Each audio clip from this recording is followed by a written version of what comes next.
Hello दोस्तों, राधे राधे, हरे कृष्णा, हरे राम। आप लोग का अपने चैनल पर बहुत बहुत स्वागत करती हूँ।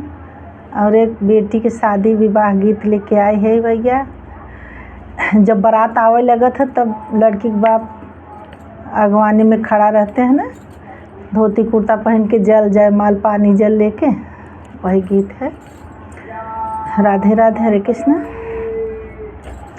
धोतिया धोआए चंदन घेवरे, बाबा कवन रामा जो है राजा समाधि का बाट।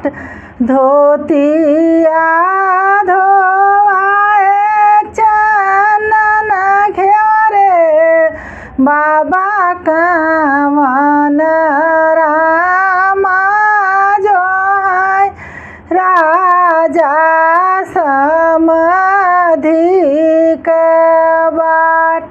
हाथिया तयावई गिनतिया न गिनती घोड़ावा जे पूरा 50 मारे बरियतिया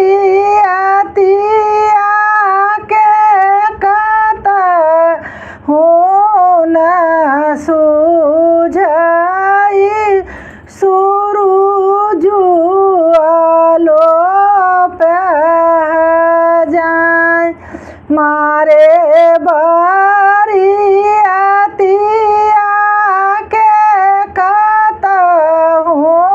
न सूझई सूरुजु आलोप जाए।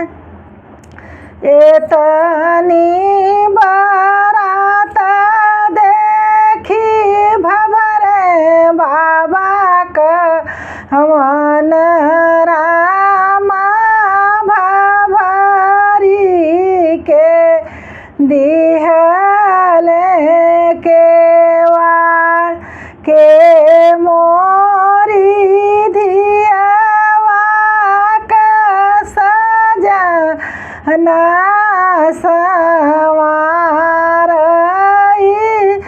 के मोररी नई भात। ए दुआरे से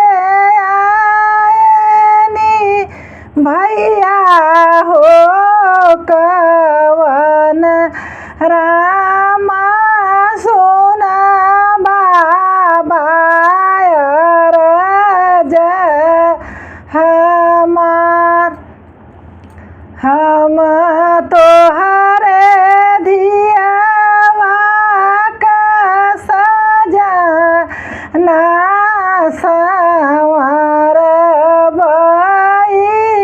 धन मोरी ऋणई भात।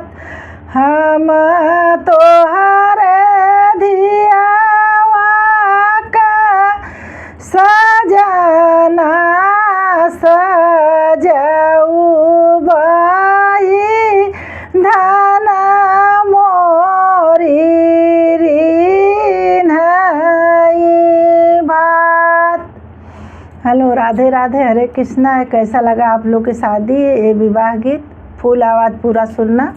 तो कैसा लगा कमेंट में ज़रूर लिखना।